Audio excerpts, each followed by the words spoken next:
विपक्ष की ओर से सत्तापक्ष पर लगातार होते प्रहार के बीच केंद्र की नरेंद्र मोदी सरकार में वित्त मंत्री निर्मला सीतारमण ने लोकसभा में यूपीए गठबंधन के शासन के दौरान आर्थिक कुप्रबंधन को लेकर श्वेत पत्र पेश कर दिया। इस श्वेत पत्र के जरिए सत्ता पक्ष बीजेपी ने विपक्ष और खास तौर से कांग्रेस को निशाना बनाया है।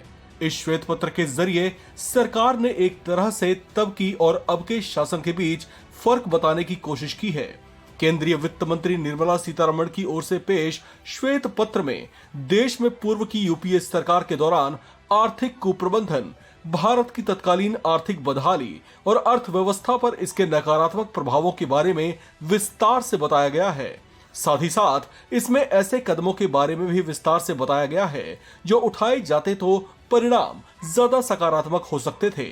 दिलचस्प बात यह है कि केंद्र की ओर से यह श्वेत पत्र ऐसे समय पेश किया गया है जब कांग्रेस अध्यक्ष मल्लिकार्जुन खड़गे की ओर से सरकार के खिलाफ ब्लैक पेपर पेश किया गया था, जिसमें सरकार के कामकाज और मंशा पर सवाल उठाए गए थे। वित्त मंत्री निर्मला सीतारमण ने बजट भाषण के दौरान श्वेत पत्र लाने की घोषणा कर दी थी। लिहाजा कहा जा रहा है कि बजट सत्र की अवधि एक दिन के लिए इसी वजह से बढ़ाई गई थी। खैर, जो श्वेत पत्र पेश किया गया उसमें 2004 से लेकर 2014 के बीच यूपीए शासन के 10 सालों में हुए 15 घोटाले भी गिनाए गए। इसमें खास तौर से कोल स्कैम और 2G स्कैम का जिक्र किया गया है। साथ ही उन 10 वर्षों की अवधि में देश पर बढ़े कर्ज के बोझ और आम आदमी के जीवन पर पड़े प्रभावों के बारे में भी बताया गया है।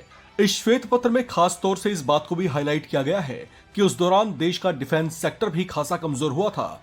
केंद्र की ओर से पेश श्वेत पत्र में लालू परिवार पर चल रहे नौकरी के बदले जमीन घोटाले का भी जिक्र किया गया है। इस मामले में लालू परिवार के सदस्यों पर जांच जारी है। दावा किया जाता है कि यह घोटाला तब हुआ था जब लालू यादव देश के रेल मंत्री हुआ करते थे। इसमें अगस्ता वेस्टलैंड और आदर्श हाउसिंग सोसाइटी घोटालों का भी जिक्र कर कांग्रेस पर प्रहार किया गया है। कॉमनवेल्थ गेम्स घोटाला, एयरसेल मैक्सिस और आईनेक्स मीडिया घोटाला, Antrix Dewas deal, Panchkula land deal और शारदा चिट फंड घोटाले का जिक्र कर कांग्रेस समेत टीएमसी प्रमुख ममता बनर्जी को भी घेरा गया है। मोदी सरकार ने अपने श्वेत पत्र में 2014 से पहले और 2014 के बाद के भारत की अर्थव्यवस्था के फर्क को विस्तार से बताया है। श्वेत पत्र पर लोकसभा में शुक्रवार को चर्चा होगी, जबकि राज्यसभा में श्वेत पत्र पर शनिवार को चर्चा होनी है। आपको बता दें कि श्वेत पत्र के जरिए यूपीए और एनडीए सरकार के कार्यकाल में हुए कार्यों की तुलना की जाएगी। साथ ही सरकार अपने कार्यकाल में उठाए गए सकारात्मक कदमों के बारे में भी विस्तार से बताएगी। श्वेत पत्र एक रिपोर्ट होती है जिसके जरिए सरकार की उपलब्धियों के बारे में बताया जाता है।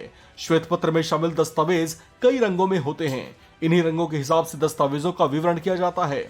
सरकार के अलावा कोई भी कंपनी या संस्था श्वेत पत्र ला सकती है। आमतौर पर कंपनियां इसके जरिए अपनी स्थिति के बारे में बताती हैं।